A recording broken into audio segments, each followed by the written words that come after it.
ચાલો શ્લોક નંબર 64. શ્લોક નંબર 64. યસ્યાસ્તિ વિત્તમ સ નરઃ કુલીનઃ સ પંડિતઃ સ શ્રુતવાન ગુણજ્ઞઃ ઇવ વક્તા સ ચ દર્શનીય સર્વે ગુણાઃ કાંચનમાશ્રયંતે. આ પ્રચલિત ઉક્તિ છે, સમજી લઈએ. જેની પાસે પૈસો છે તે મનુષ્ય કુલીન છે, પંડિત છે, શાસ્ત્રોનો જાણકાર છે, ગુણનો પારખું છે, વક્તા છે. બધા ગુણો ધનના આશ્રય રહેલા છે.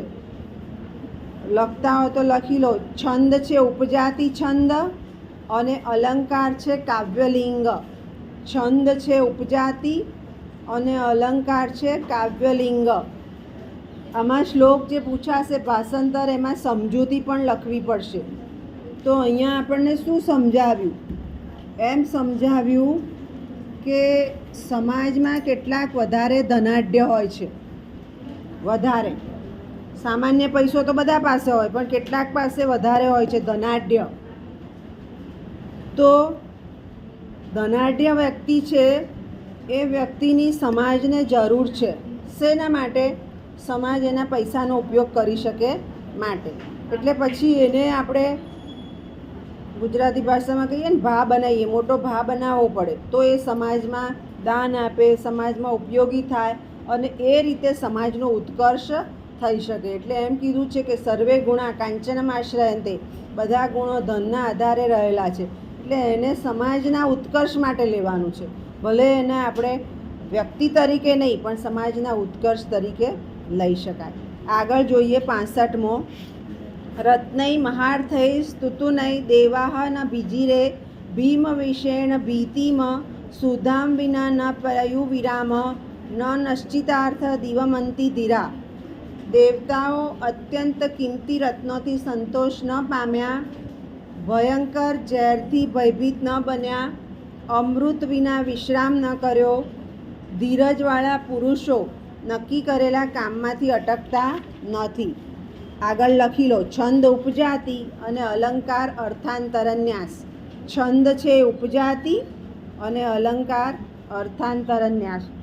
શું કહ્યું અહીંયા?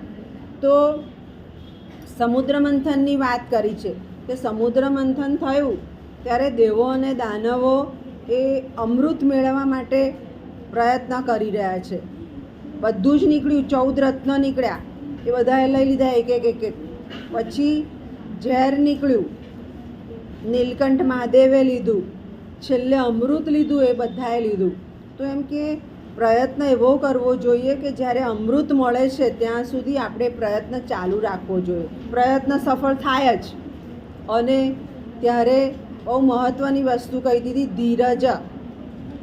ધીરજ રાખીને કામ કરવું જોઈએ. આ વ્યક્તિગત જીવનમાં પણ જરૂરી છે. નીતિ બતાવી આપણને, સમાજની નીતિ બતાવી કે કોઈ પણ કામ બહુ ઉતાવળથી પૂરું ના થાય. એમાં તમારે ધૈર્ય રાખવું જ પડે. અને ધીરજ રાખો તો તમારો પ્રયત્ન સફળ થતો હોય છે. આગળ જોઈએ 70મો. લાંગ ગુલ ચાલનમ અધશ્ચ ચરણપાતમ ભૂમિ નિપત્ય વદન દર્શનમ ચ સ્વપિંડદસ્ય કુરુતે ગજયુ અંગવસ્તુ ધીરે વિલોક્યતિ ચાટુ સતેશ્ચ ભુંગતે. છંદ છે વસંત તિલકા. લખી લો. છંદ વસંત તિલકા અને અલંકાર છે અપ્રસ્તુત પ્રશંસા અને સ્વભાવોક્તિ. અપ્રસ્તુત પ્રશંસા અને સ્વભાવોક્તિ. શું કહે છે અહીંયા? તો અહીંયા એમ કહે છે કે જ્યારે કૂતરું છે અને તમે ખાવાનું આપવા જાઓ તો તમારી સામું જુએ છે, આળોટવા માંડે છે, પૂંછડી પટપટાવે છે. જ્યારે હાથીને તમે આપવા જાઓ તો હાથી તમારી સામે પહેલાં જોશે, પછી મહાવત જોડે હશે તો જ ખાવાનું લેશે. અહીંયા વ્યક્તિ વિશેનો ભેદ બતાવ્યો છે કે કેટલીક વ્યક્તિઓ નિમ્ન પ્રકારની હોય, એને વખાણ કરવા માંડો એટલે કૂતરાની જેમ તમારી ખુશામત કરવા માંડે.